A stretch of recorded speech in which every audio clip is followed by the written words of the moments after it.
you hit the... Okay, so hello everyone. So today we are going to talk about bias variance trade-off, and actually I will try to assume as little background as possible. So I will probably mention some stuff that you are already familiar with. Yeah, so anyways, so let's start with some background. We usually have some a model of the form y equals f of x plus epsilon, where we think of x as some features, some data that we collected, and we are trying based on those features to predict or to guess what some other variable y is. So x can be a vector and y can be a vector. And this plus here, you can think of this literally as addition of real numbers, but it can also be thought of in more general setup as breaking down variable y in two parts. Part f of x is a part of y that can be learned from x, or that can be explained by x. So part of y that we can explain by features x. And there is a epsilon part, so part of y that affects y but could not be learned or is independent of x. So typical example, if y is the price of a car, we are trying to predict at which price a car will be sold. And if we know year and mileage, so those are two features that make variable x. So we could expect, for example, if the car is newer, so year is higher and the mileage is lower, that the price will be higher. And but there are some other features that might be useful to know. For example, what model and what trim. Well, that's definitely something that we would like to know in order to predict y. But even beyond that, so even if you have a bunch of features x collected, there is still some stuff you will never learn. So for example, maybe the owner of the car that is selling the car is very anxious to sell. Maybe they need money, so might be willing to sell at a lower price. Or maybe it's very dear car to that owner, and the owner will sell only if it's is willing to sell only at some higher price. So there are always some things that we do not know about y. So we think of them as things that or stuff that could not be learned from features x. Okay, so you see here some other examples. For example, price of a house. So you may collect features like year at which it was produced, it was made, location, square footage, number of rooms, bedrooms, number of bathrooms, and so on. But there may be some other features possibly useful to know, or even if you can come up with all sorts of features, there is still some randomness that we will never be able to explain by features that we have collected, those x values. Okay, so that's our model. And this function f of the features may be simple, may be complicated, but actually we will never be able to know exactly what this function f is. What we would like to do is collect the data and estimate this function f. all right? So we think of this f of x part as a signal, and this epsilon part that could not be learned from x as a noise or error, okay? So let's start from that simple model, y equals f of x plus epsilon.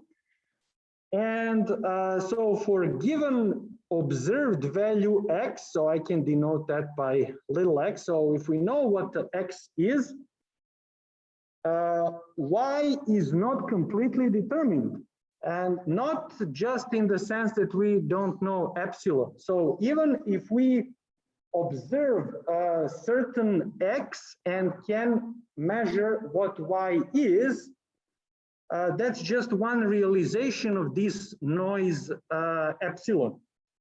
If we collect another data with the same, very same x, the value y will be different, often will be different because of this epsilon being random. So even if this part, f of x, is fixed, from one observation to another, epsilon is different, and so y is a random variable, and we will never be able to know for sure. Even if we know what x is, we will never be able to know for sure what y is. We could only try to estimate y, and again, we can only hope to estimate y in the sense of its average. So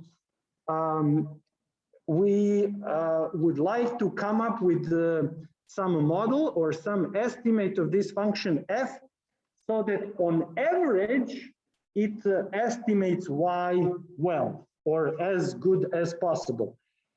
So if you took some probability class or statistics class, you've seen this thing, expected value. Well, if you didn't, don't worry. Just think of this E, for the purpose of this presentation, just think of this E as average. And so you should read this as, you should read this as average y value for that given particular x. Now, we can always assume that epsilon is some, on average, zero noise. Why?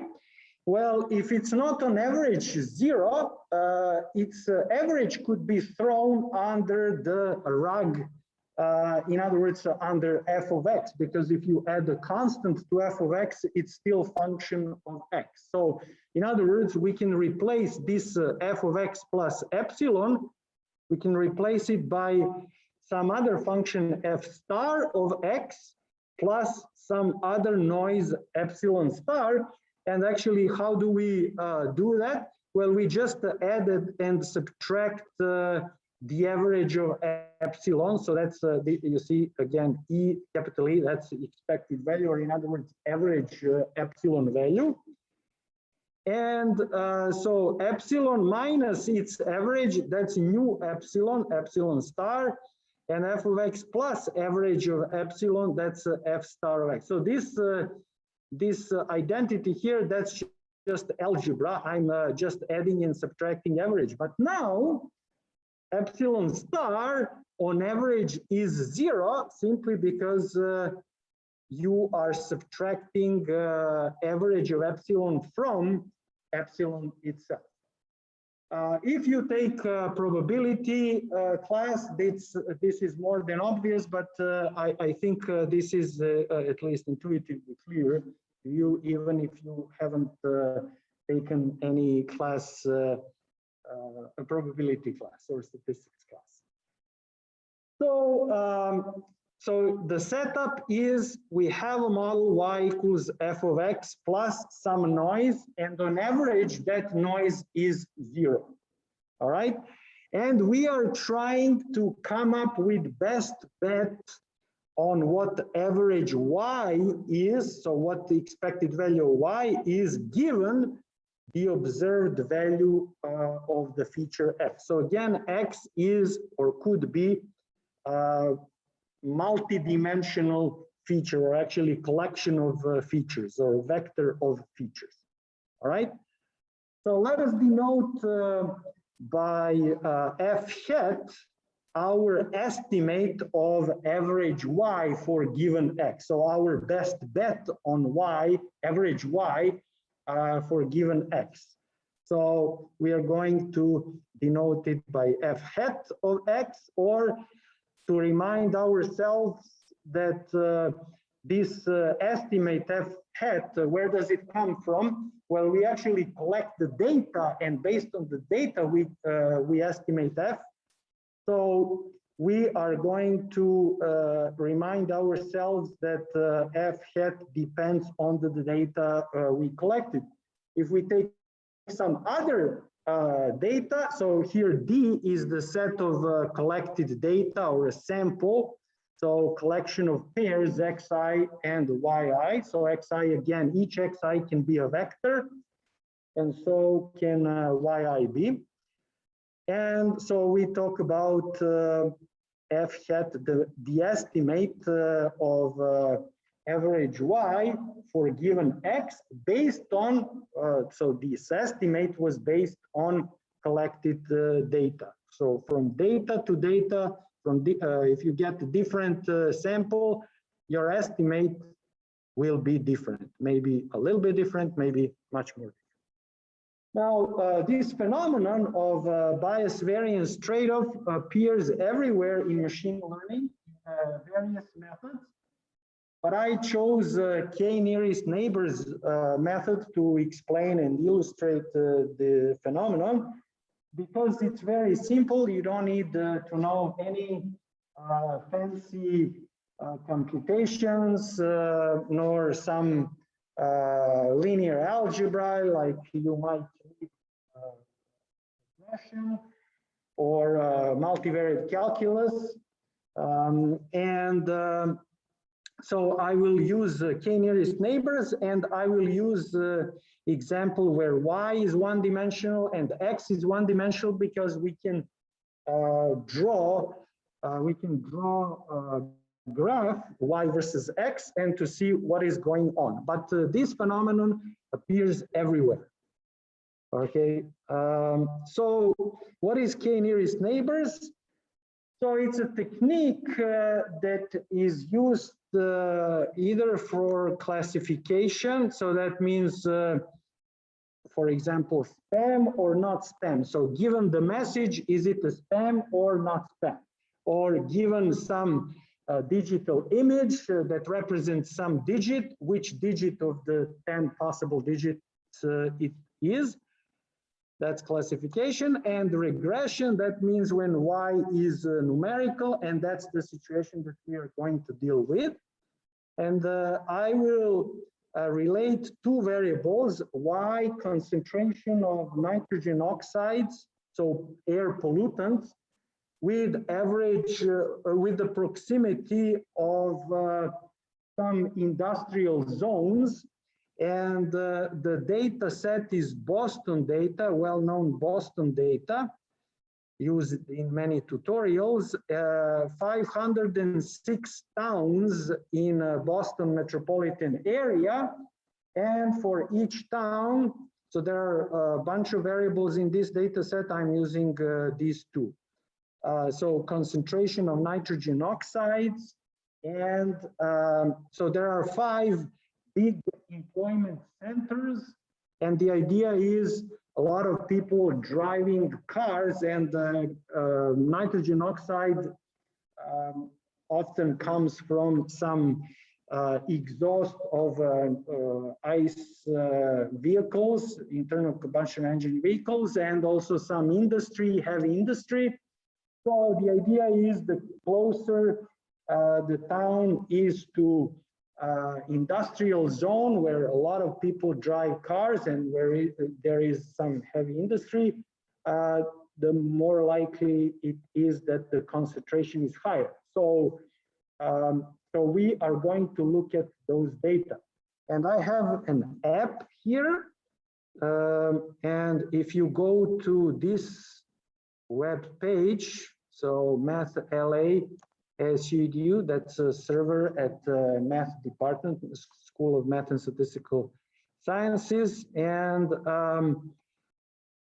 okay, so here is the idea. So let me check, uncheck this. Okay, so here is the idea. On y-axis, I have, all the points each point represents one town. There are 506 towns. I don't know exactly what the definition of town is, if there are 506 towns in Boston, so maybe some smaller areas, but anyways. So we have each point representing one town.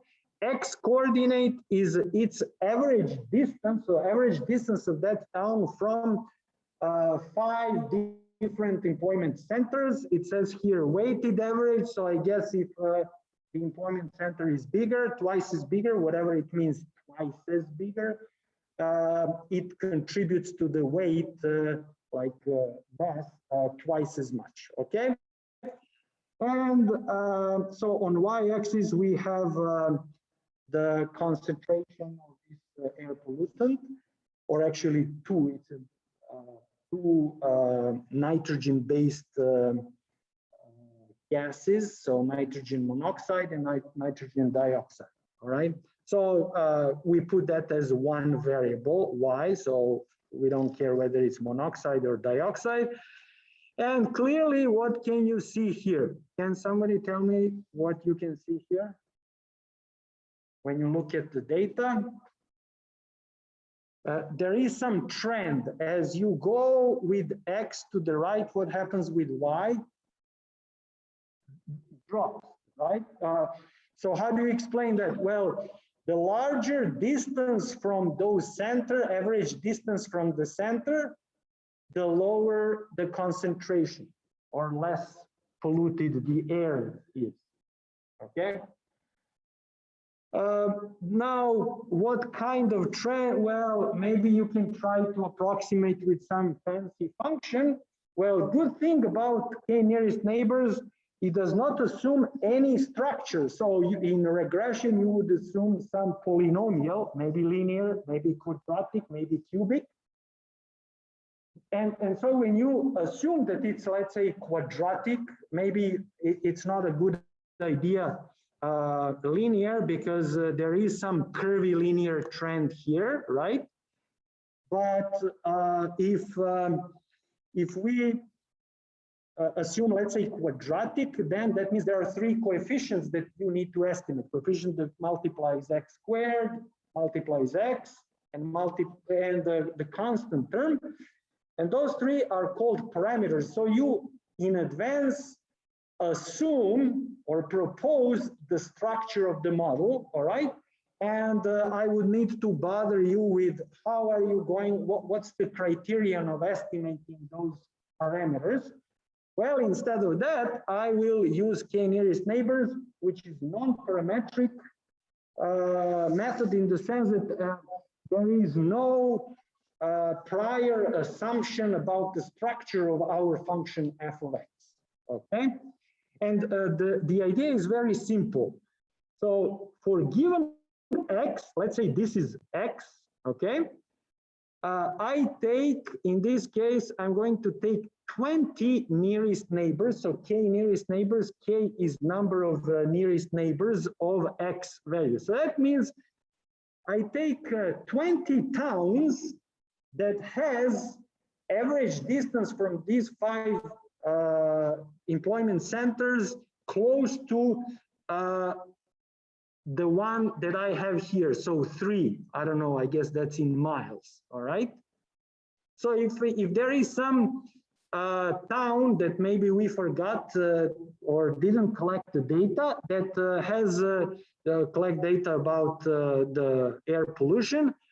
So if it's on average 3 miles from these 5 employment centers, so average distance from 5 employment centers, so I want to find 20 similar towns, similar in terms of average distance, okay?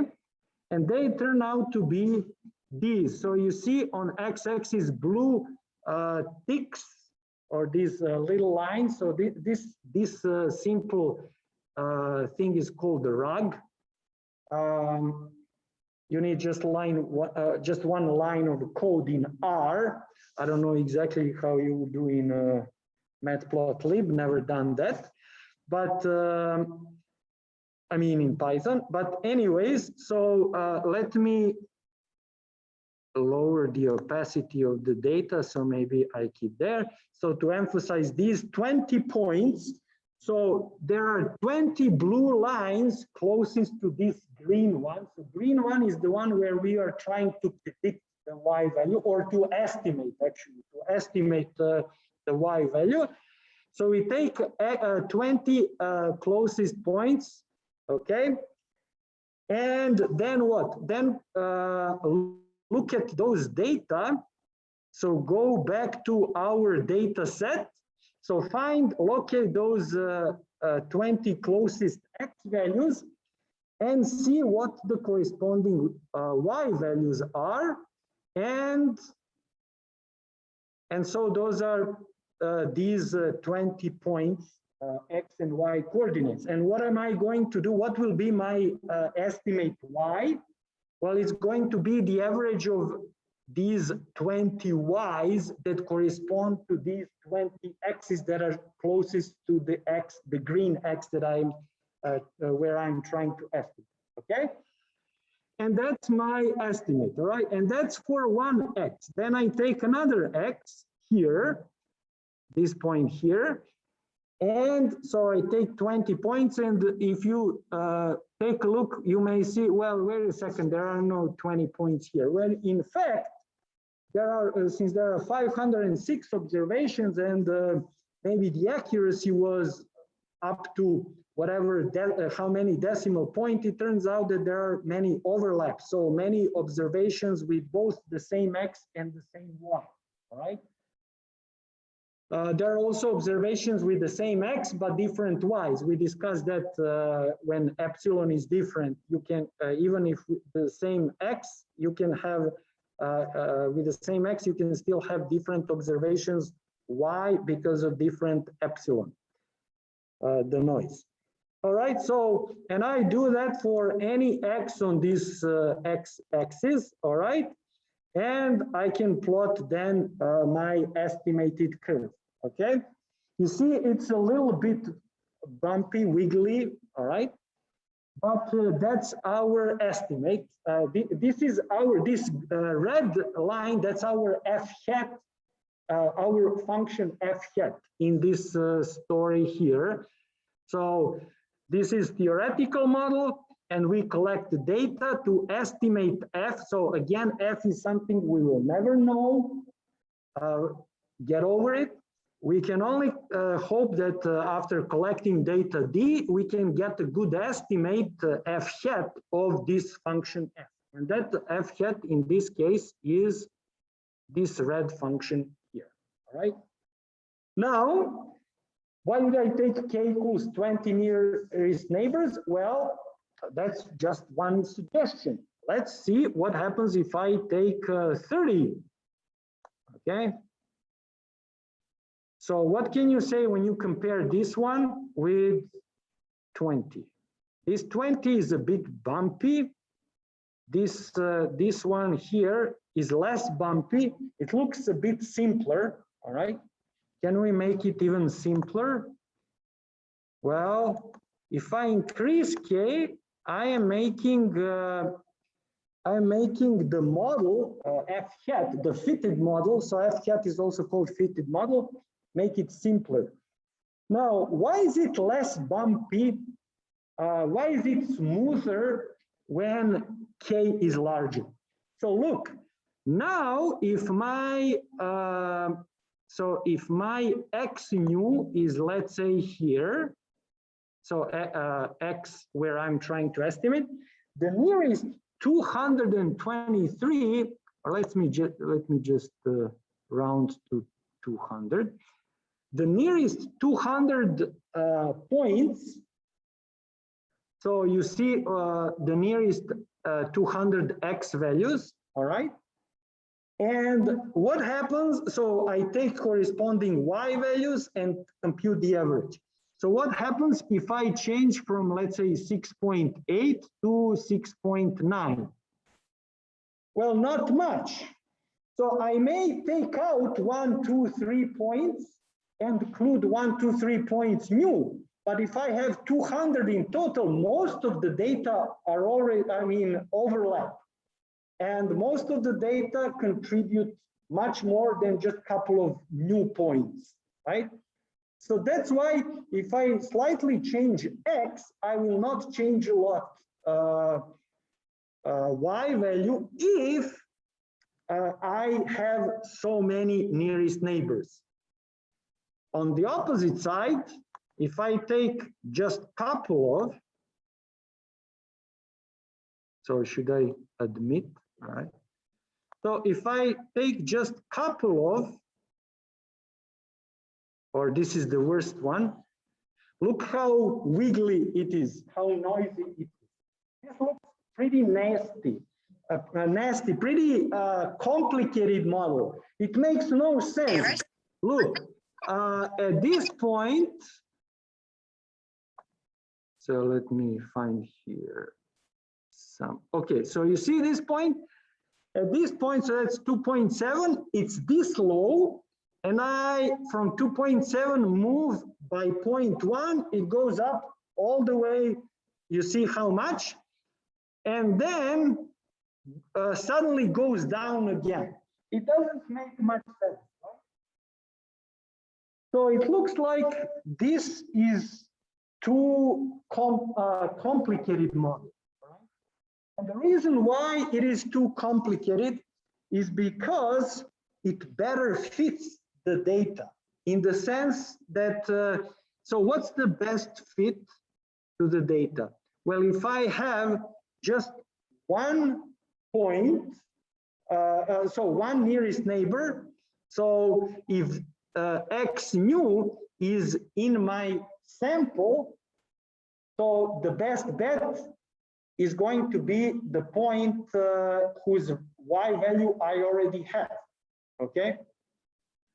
So on the other hand, I see here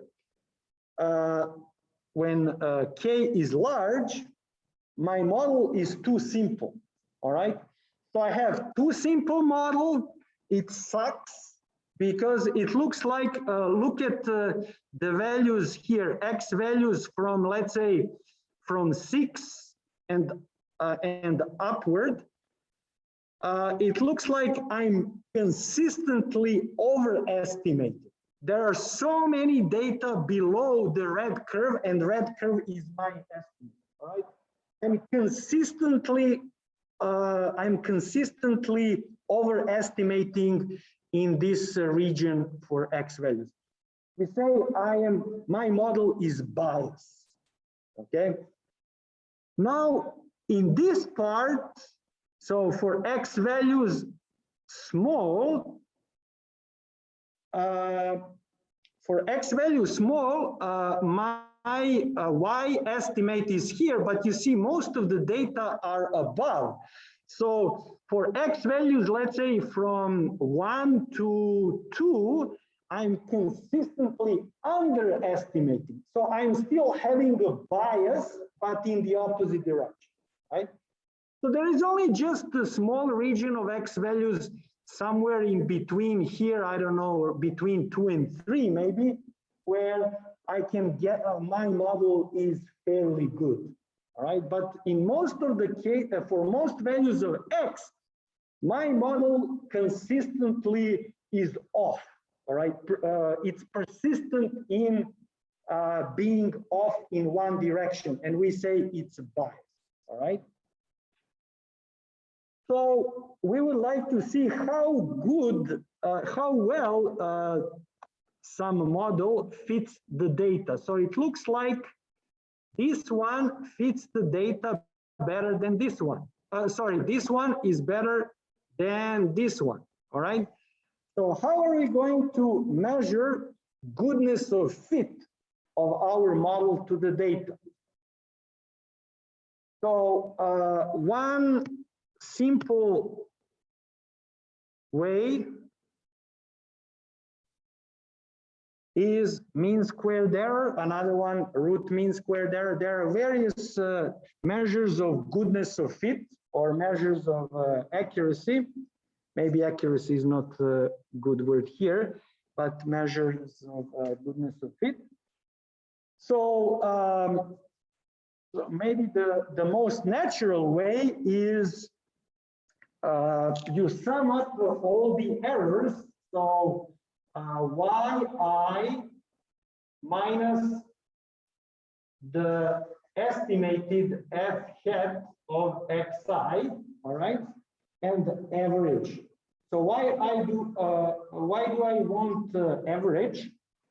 Well, the reason why I want average because even if most of the errors are small, if I have large n, twice as large n, this will be twice as larger, even though the model is equally well fitted. So the problem is, so I want to rescale to take into account that I have more terms for larger sample size. So it anyways makes sense, average error, right? So that's one measure of accuracy. However, it turns out that basically there is a Pythagorean theorem in n-dimensional vector spaces, and it turns out that in some situations it's convenient some vectors to be decomposed into two parts that are orthogonal. So you usually do that in physics, right?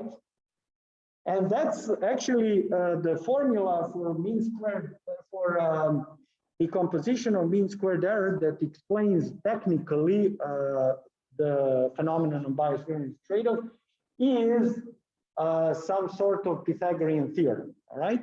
But to get that decomposition, instead of this length of a vector, you want the square of the length, right?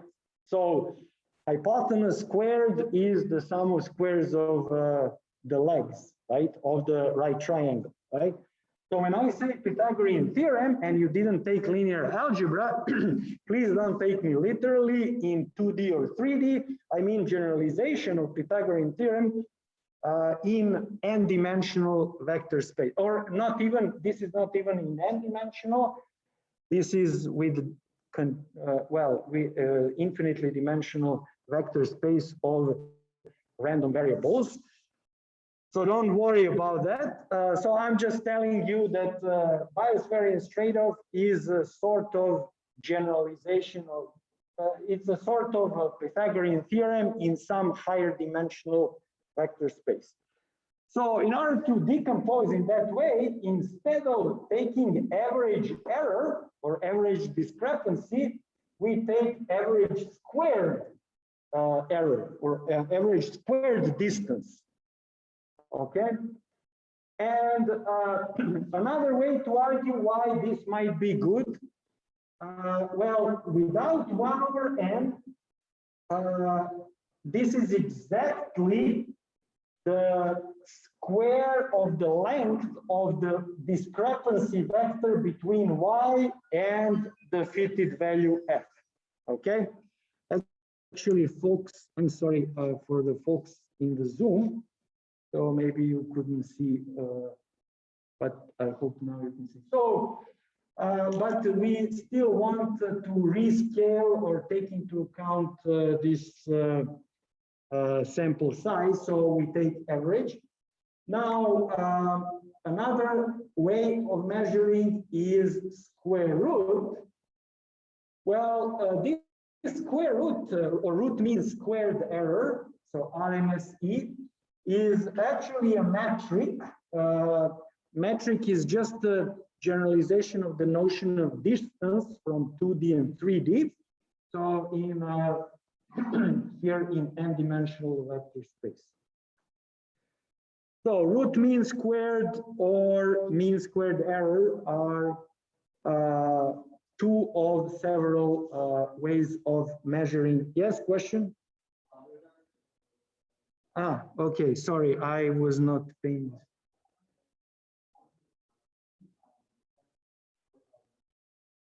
Yes, so if you took probability class, E stands for expected value. If you didn't take probability class, think of it as average.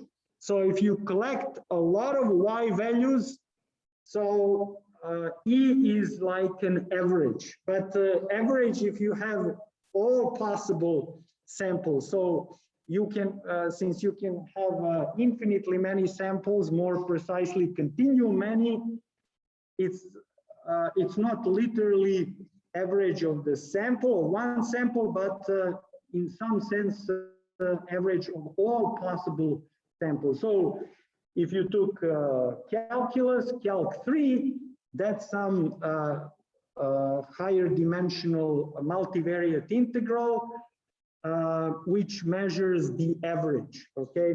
So it's actually a point of center of gravity of density function. So if you took probability, if you didn't take probability, so just think about some average Y for given X. Okay, so that wherever in this talk you see E, think of it as average. So this should be read average Y for given value X. And this het means estimate of that average Y for given value X. Okay? Okay, good. So by estimate prediction, if you feel more comfortable with, yeah, so prediction or estimate, yeah. But when you say prediction, keep in mind, you are not predicting what will happen for sure. You are just, in fact, when you say prediction, what you are really doing is estimating average Y. Because even if you have the same X, so here, from one observation to another, epsilon can be different, so Y is random. So even with the same X, you can have different observations with the same X, but different Y, okay? So what you are estimating is the average of Y. And then if that's your estimate, that's also your best bet for future Y, and you can also say prediction. But keep in mind, you should be aware not just that you are making an error, but also that in estimating, but also that Y, even if you know F for sure, which you will never know, but even if God whispered in your ear what F is, you will still get different Y values because there is unknown part not explained by X. So that's this epsilon, all right? Okay. Okay, yes, sure, no problem. So what? So now, so let's now do this. So when you look at this,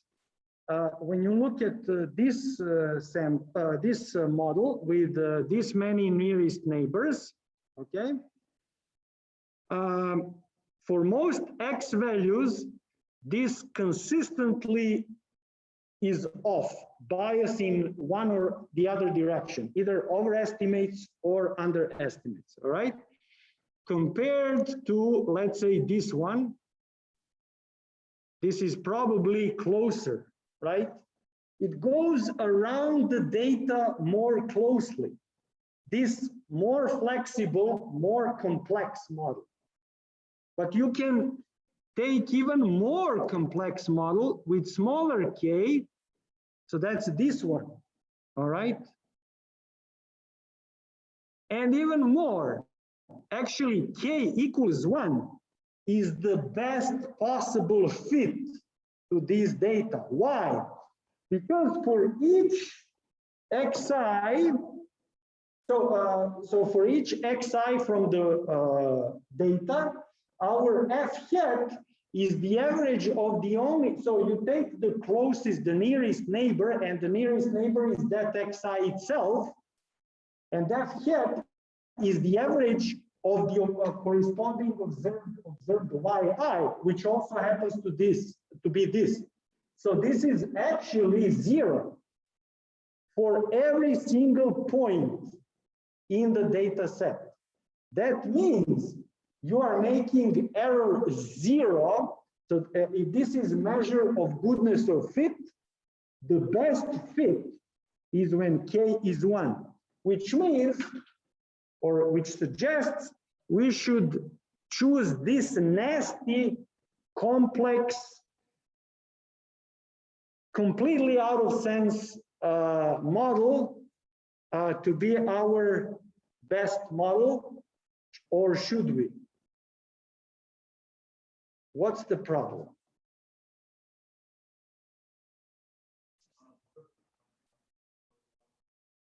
Well, okay, so yes, yeah, that is a problem, but I'm not talking about, so that means you will have a hard time to interpret this. So this is too complex model to be able to interpret as X increases, Y decreases. That's not the case here, right?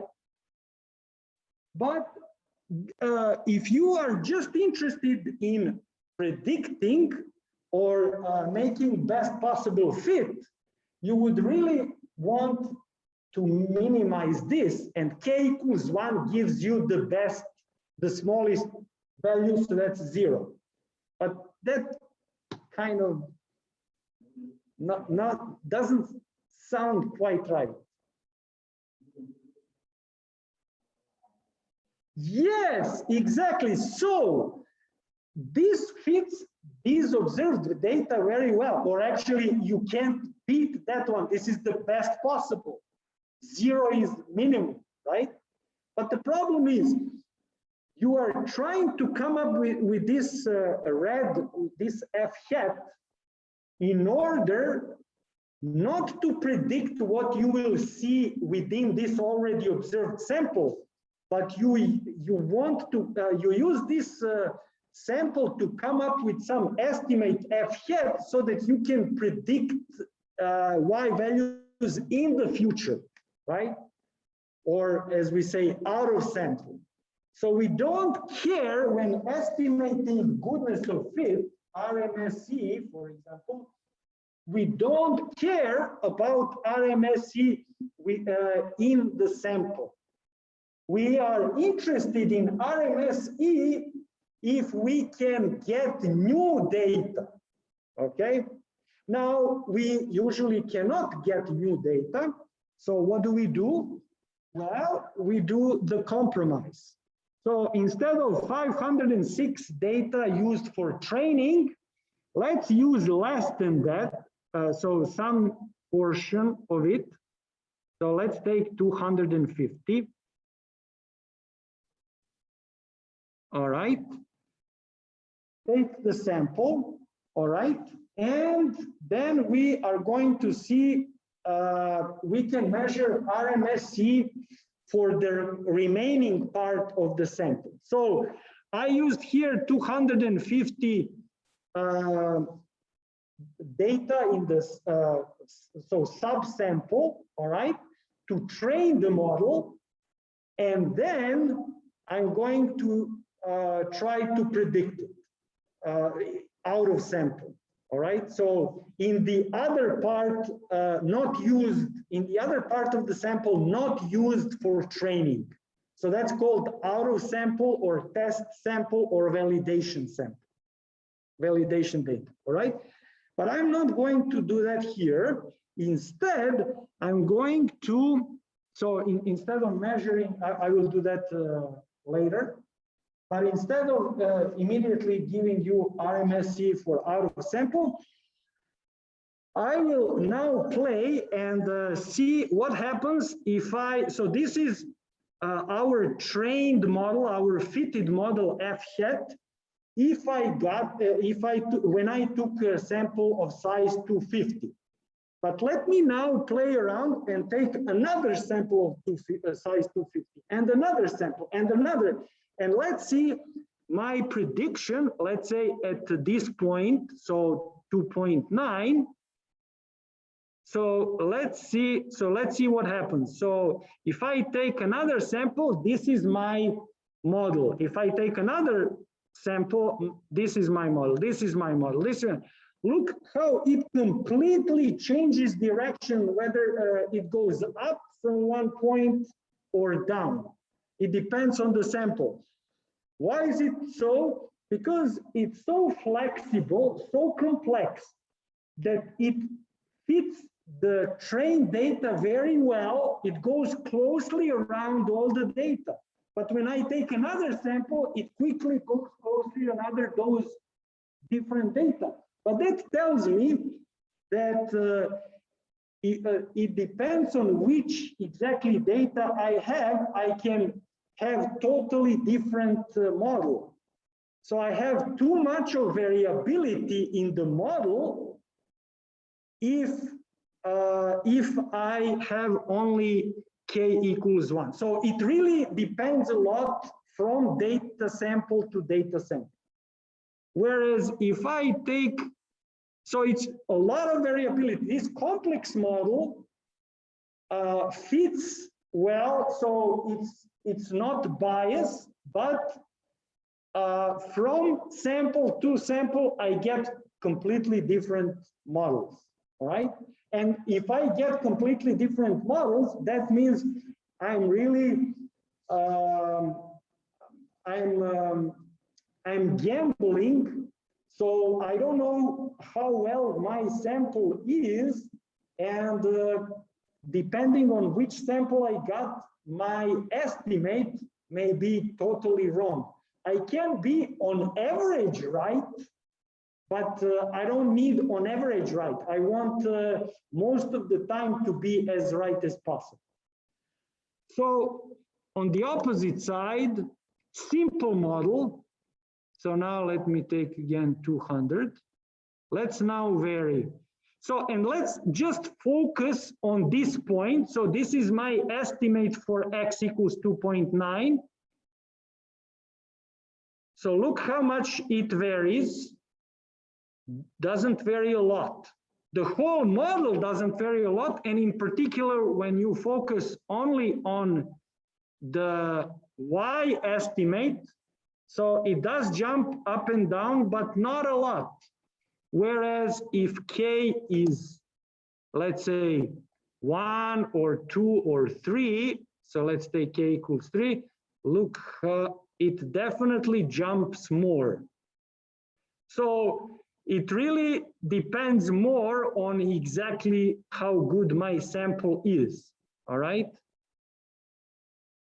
But of course, so it's really, so we say it has too much variability. Our estimate, that fact, depends a lot on the sample, in the sense that from sample to sample, it varies a lot.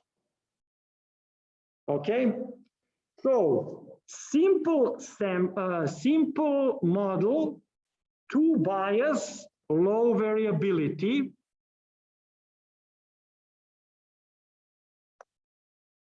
Simple model gives us bias estimate, but with low variability from sample to sample.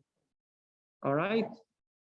So from sample to sample, it varies, but very little, but it consistently overestimates in some regions of X and consistently underestimates, so consistently bias in for most of the X values.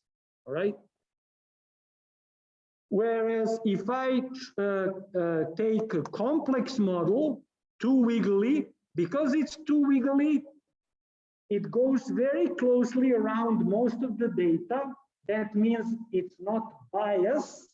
It fits very well the data. But the problem is that, so since when you have a lot of samples, from sample to sample, if you have a lot of samples, all those samples combined, nicely represent the whole distribution. And so since my model fits very well, very closely to the data, that means on average, my model very well represents the Y values. But the problem is that's just on average. The downside is that it varies a lot. So now let's see a simulation. So by the way, how much time okay, so is it 1 hour or? Okay, great. Okay, all right. So now I have a simulation. So it's in this web page, all right. So the idea is due to my colleague, Rob McCulloch. So what I told you when I was clicking new sample. So here I have, you see these blue dots. So that's a subsample. And in this simulation, I think I took 400 subsets of 400 data out of these 506. And I trained the model based on that subset, all right? And I trained the model when K is 3, that means high complexity. And I trained for the same set of 400, but now I took K equals 20 and I took K equals 200. So the same data set, 400 subset of 400, and I got this one, and this one, all right? And the particular estimate for some fixed point, I think it's about 6.2, the x coordinate. I got these estimates. And then I run this. Now I take another sample of size 400, and another, and another, and another. And that's what you see for the moment. Just look at the upper part, these upper 3 windows. So forget about the lower part for the moment. So you see how the one on the left completely changes from one sample to another. So F hat completely changes, so it has high variability, okay? Whereas the one on the right, which is the simplest possible model, changes very little, and the green point changes much less than the green point. It does not go up and down as much as the one when we have high complexity, right? And this one here is somewhere in the middle in terms of variability, okay? Now, what you see on X, and it's also somewhere in between in terms of biasness. The simplest model is the most biased for most of X values. It either overestimates persistently or underestimates persistently. Whereas this one, yeah, so let's look at these 3 to see biasness. It's better to see biases in these 3 lower windows. Can someone tell me what this object is? How do you call this object? Box plot. Box plot. So what is box plot? It's just a very simple summary of a histogram.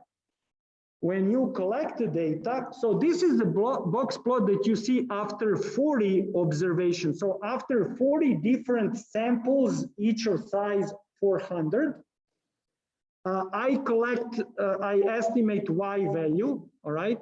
So let me run again. So this variability up and down of Y value, that's also reflected here. So you see it goes up and down, up and down, up and down. And I'm collecting more and more Y values. Each Y value was collected. So that's the estimate of this one fixed single X. And so at the end, after 40 collected Y values, that means 40 different choices of 400 subsamples, all right, and corresponding F-hat estimates. I collect and the Y values, Y hats or F hats at that point, and this is the box plot of those Y data. So what is box plot?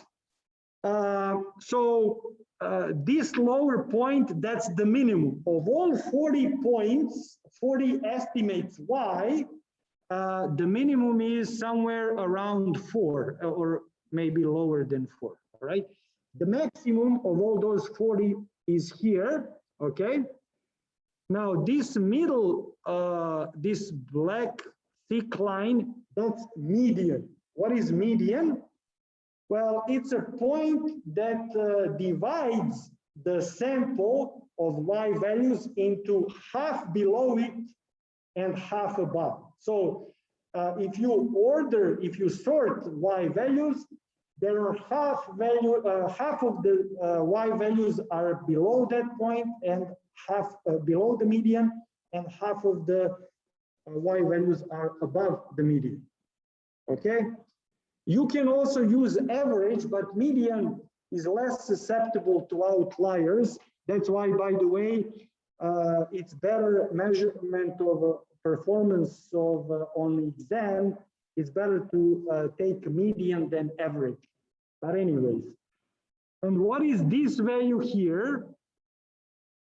Well, where is this lower line of the box, of this rectangle? Well, that's a quarter of the data. The lower part is quarter of the data. So just think of Y values on this Y axis. So collected little ticks, all right? And this point is such so that below that you have quarter of the Y values and above that you have 3/4. So that's so-called first quartile, okay? First quartile because it divides lower quarter and upper 3/4.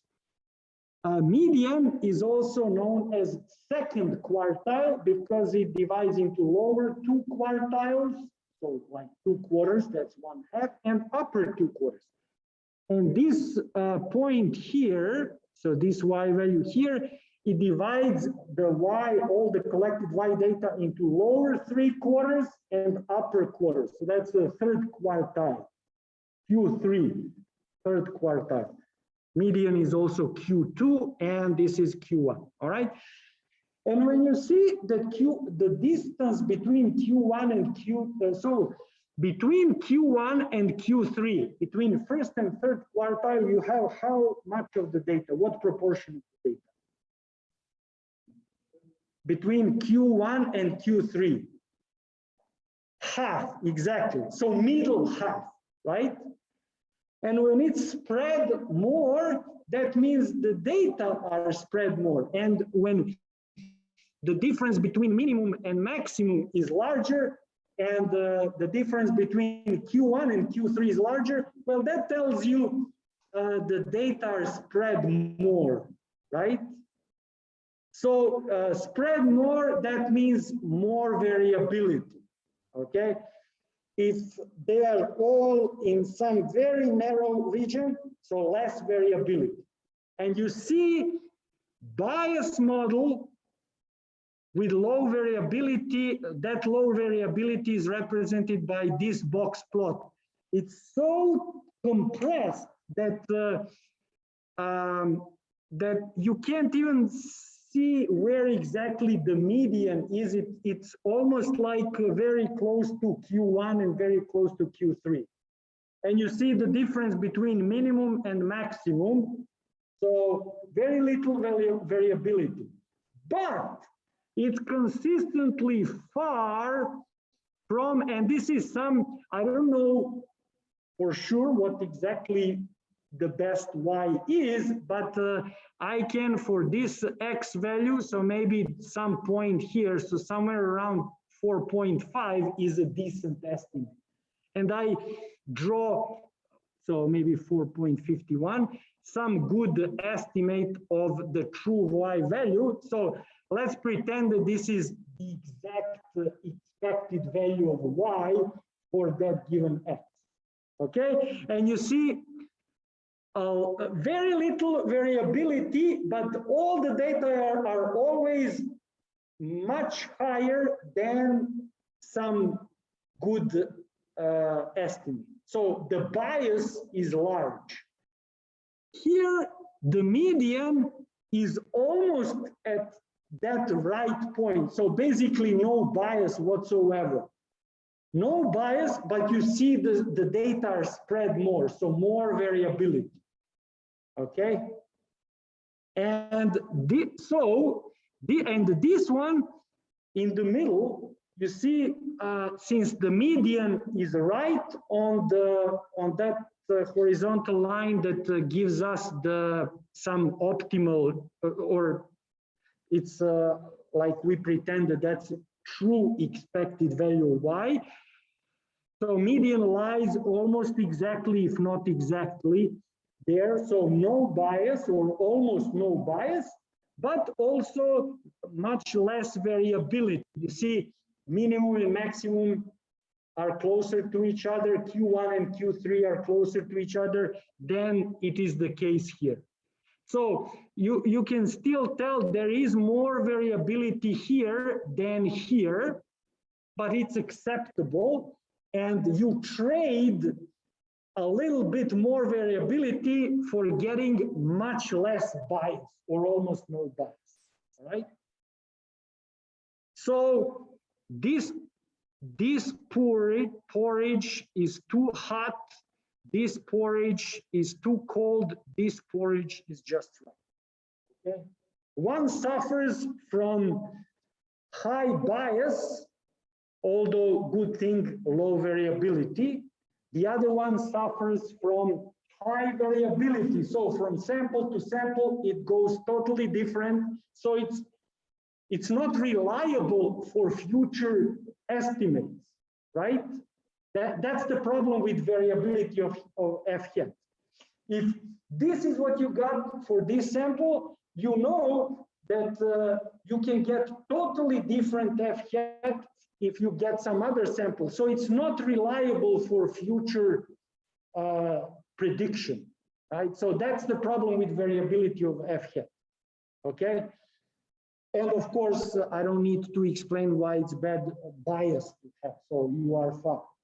So this guy, on average, is just right, but it barely ever gets exactly the average. It gets too much high or too much low, and on average is right there, but you know, one sample will give you too low, one sample will give you too high. On average is right there, but you don't need, who cares about the average being right if most of the time you are not exactly there, all right? So that's the, yeah. So the moral of the story, too simple model means high bias, low variance. Too complex model means the opposite. So high variance but low bias. Okay, but none of them is good. All right, neither high bias, too high bias, nor too high variance or variability.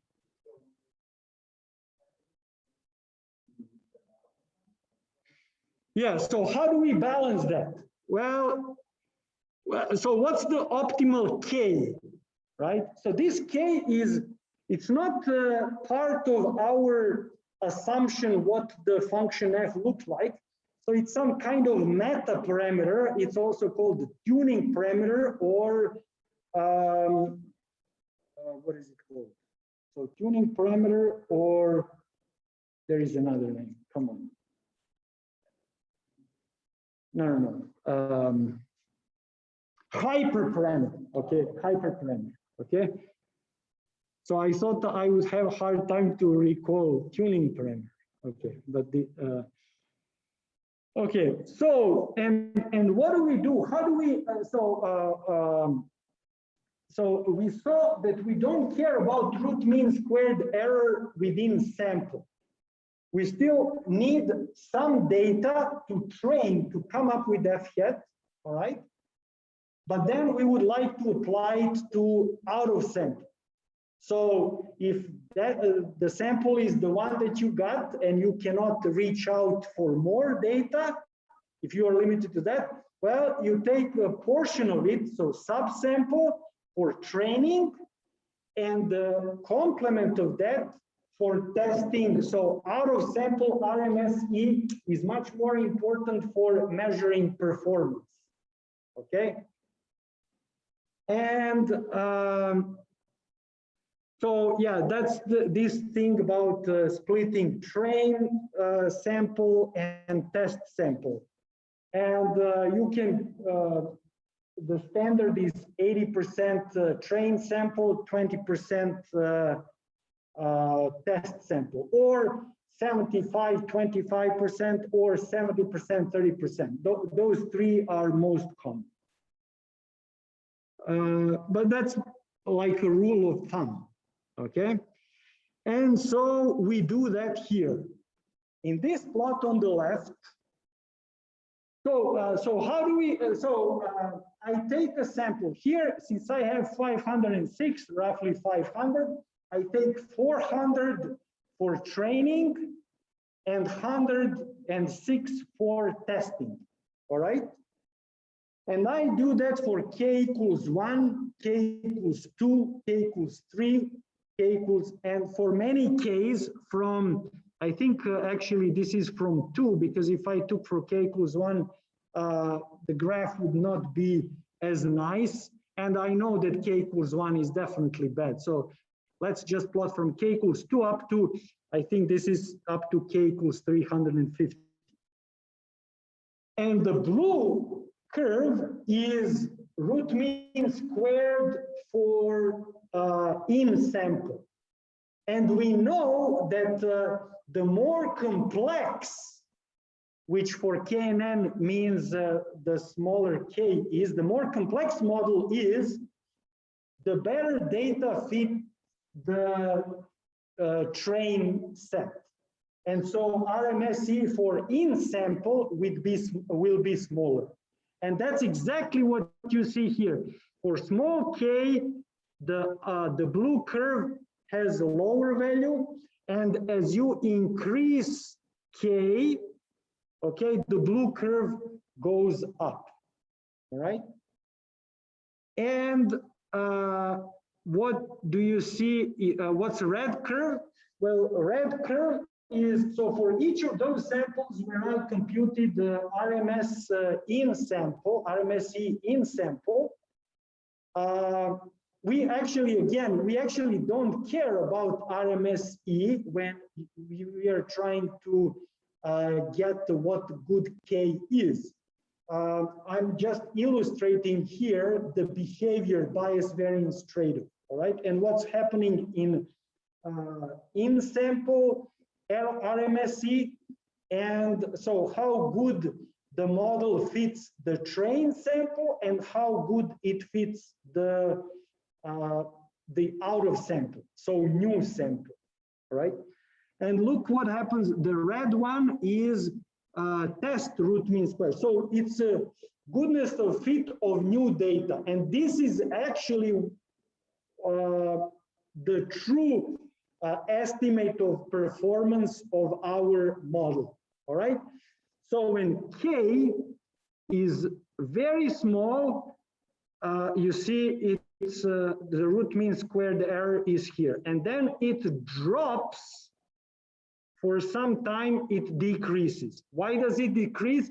Because now it's less and less flexible, so less and less variability, all right? So in future test data, it better predicts. So as I increase K, so the complexity lowers, which means the variability lowers, okay, up to some point. But then if I continue increasing K, that means I continue making simpler and simpler model.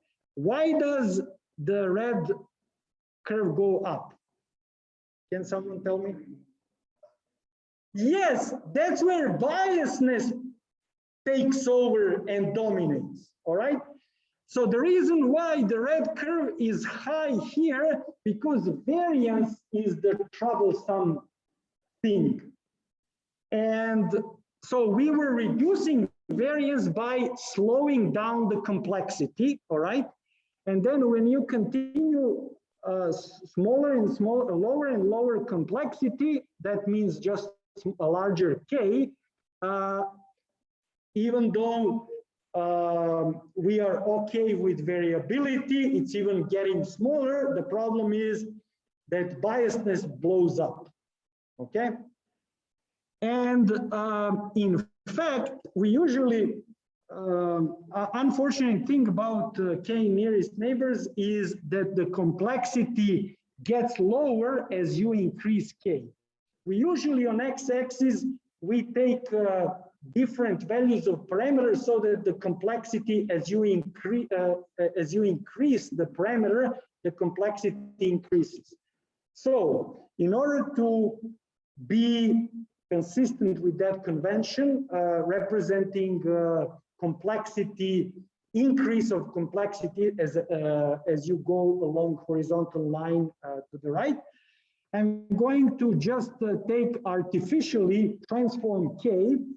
I take 1 over K, so it's reciprocal, so it's so when K increases, 1 over K decreases. And since it blows up at the end, to lower down the rate of change, I also take log. So this log of 1 over K is just artificial way for taming so that the graph looks nicer. The main point is I want the complexity to grow as my log 1 over K increase, all right? So this graph on the right is just transformed version of x-axis of the one on the left. And you indeed see, so as I go from left to right, that corresponds to here going from right to left, okay? It's just that it's also not just simply doing in opposite direction, it's also transformed. It's not just a flip, it's not 350 minus K, it's more complicated, right? But since I took 1 over K is decreasing function for K positive, and log is increasing, the composition of the two is decreasing function. So that means as I increase log 1 over K, the K decreases, so I increase complexity in this direction. And you see the blue curve, as I increase complexity, remember that means the data, the model fits well, wiggles more around the data. So root mean squared train, root mean squared error goes down. But who cares about train root mean squared error? We care about new data prediction. So out of sample, and you see when we increase complexity from too simple to moderately simple, the error drops down. But then if I continue increasing complexity, the error goes up, okay? And so that this is the picture, famous picture from the elements of statistical learning. If you are going to take CSC 475 or something like that, Foundations of Machine Learning, I think they use this book. That's what I saw in the syllabus. So probably you will see this. So that's just a scheme that we saw at work here. So the error drops as you in the training error drops as you increase complexity, and for out of sample error, it drops up to some point as you increase complexity of the model and then goes up. So this part, this is intuition. And from now on, here is the technical part and the technical decomposition of, now instead of root mean squared, I take mean squared error. Because now this hypotenuse squared, I can decompose as the sum of squares of legs, where orthogonality in probability is actually uncorrelation, which is a weaker assumption than independence of variables.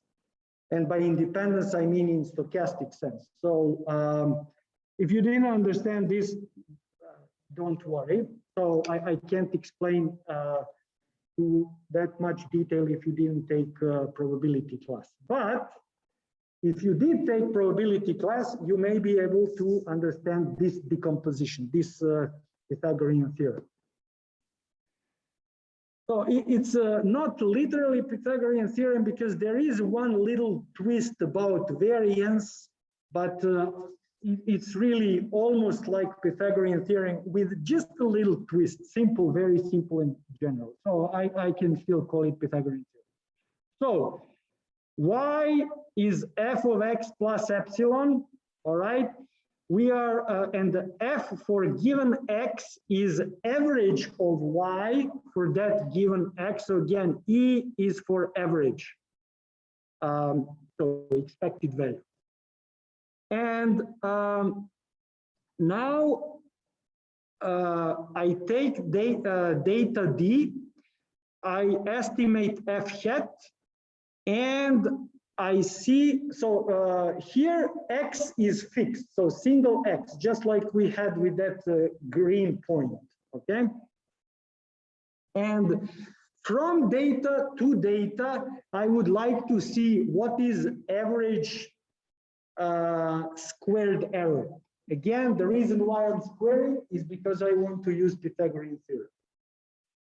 And expected value of the error squared, so mean squared error, where mean is taken over all possible data collected, right? So that's why you see here subscript D. So you take average over all possible. So from D to D, I compute y minus f hat for that particular x. F hat differs, my estimate differs from data to data. That's what I'm reminded by this D here. And I compute discrepancy and square it. Squaring again because of I want to think of this as hypotenuse in some sense. And so this decomposition, mean squared error, can be decomposed into these three parts. Bias squared plus variability of f hat and plus variability of epsilon.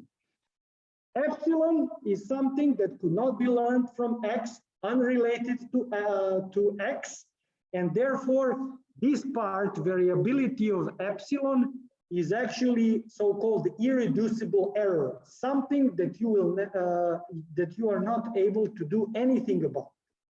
All right, if you have some limited number of features x. And the bias variance trade-off happens here. Bias larger at the variance smaller, variability of f hat, or vice versa, variability of f hat smaller, bias larger, okay? Now, so what is exactly bias? Well, let's look at this. So that's the difference between the true expected value of y, difference between the true expected value of y and the average of f hat. Okay, so that's this distance from this point to the median here, or to the average or expected value more precisely, and then squared. Okay, So more precisely, that's actually, so that's this difference, true value f of x, so that the true expected, so f of x is expected value of y for that given x, minus the median or average, or more precisely expected value of f hat. And so that difference squared, okay? That's bias squared. What's variance? Well, variance is average squared distance from the mean. So variance of f hat is average, so that means the expected value squared distance of f hat from its mean, so from its average f hat. So what is it in this graph? So you see these data vary a lot. On average, it's right on the target, but most of the time, the error is on average halfway from here to here. So that would be average distance, but over there we have average squared distance, okay? So the reason again why we are squaring is so that we can decompose. We cannot decompose average mean error. We can only decompose average mean squared error. And so more precisely, so since this is recorded, you can take a look. You can decompose, so mean squared error, y minus f hat squared, and then take average of that. I use this simple algebra, a plus b plus c, and then squared, just multiply out. This is what you can get.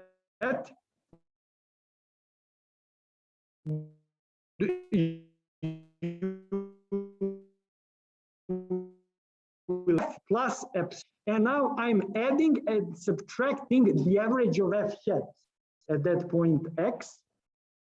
And then I use this algebra to get these 6 terms. And these terms, these 3 terms are the surviving terms that give us bias squared, variance of epsilon, and variance of f hat. And these 3 terms, so 2ab, 2ac, 2bc, are those that vanish. And let's see how they vanish.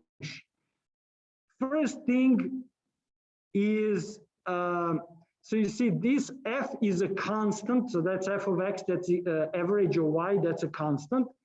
Average of f hat is also constant, so f minus average of f hat, that's a constant. I can pull constant outside the expected value. That's a property of linearity or homogeneity, more precisely, of expected value. It comes from basically distributive law of real. So the same reason why you can pull out constant outside of the integral is the same reason. In fact, expected value is an integral if you deal with continuous random variables. So you can think of E either as a sum, finite sum, or series, or integral.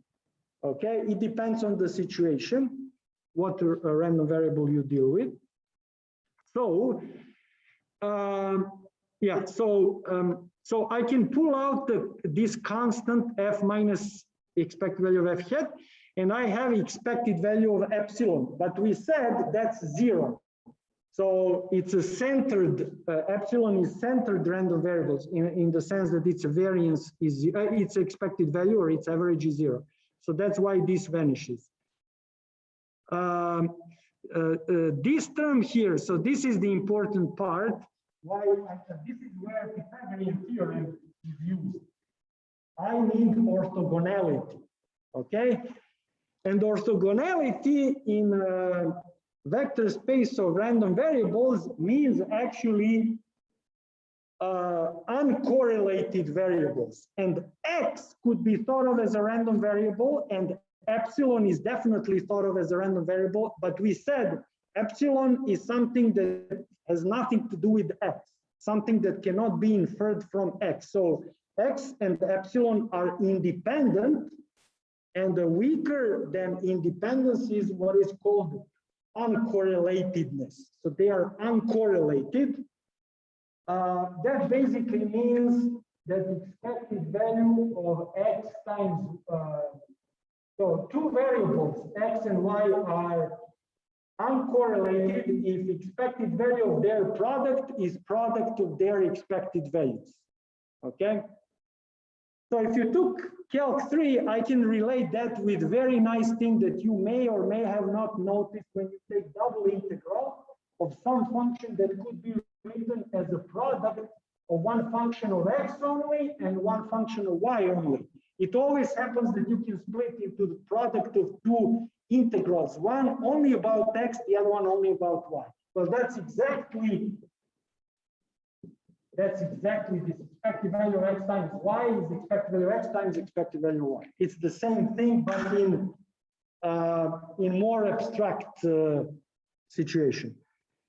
And so because epsilon and f hat are uncorrelated and the expected value of f hat is a constant, so this parenthesis is a function of f hat. F hat is a random variable, but it does not depend on epsilon. We have that the expected value of their product is product of their expected values.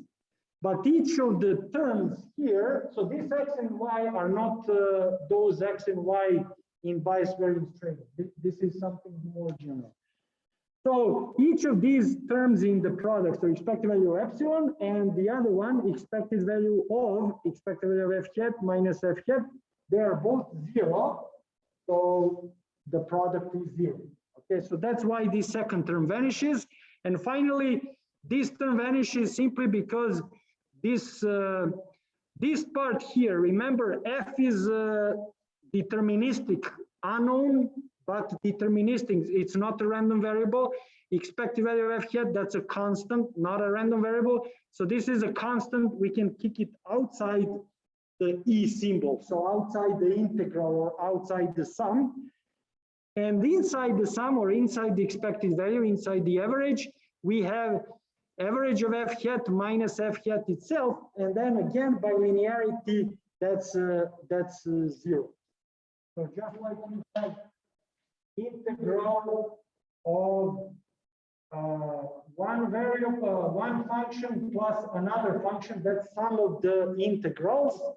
But that's integral, integral of the sum of the integrals. But the first one is integral of the constant or expected value of f hat. So expected value of average, that's average of f itself, and minus the average of f hat. So that is of course 0. So if you took probability, I hope you should be you were able to understand this. If you didn't, well, after you take probability class, so maybe you can. But I tried to explain. So bias variance trade-off, this decomposition, that's, you can think of it as a Pythagorean theorem with just one little twist, and yeah, that would be all. Yeah, so this is the picture. So we already had for out of sample, the error drops and then goes up as you increase complexity. So the left part, when model is very simple, the error is up because the bias is high. And when complex is when the model is too complex, the bias is low, but the reason why the black curve or the total error is up is because the variance, the variability of f hat is high. And somewhere in between is a sweet spot, some Goldilocks zone for choice of your tuning parameter K. And that would be all. Thank you, thank you. Yeah, so just one final thing. Simple model means high bias, low variance. So just think about this situation. Simple model here, high bias, but low variance, complex model, no bias or low bias, so the median is right on the expected value y, but the high variance, the spread is large. Neither one is okay. Yes, somewhere in between is some compromise or trade-off. Okay, that will be all.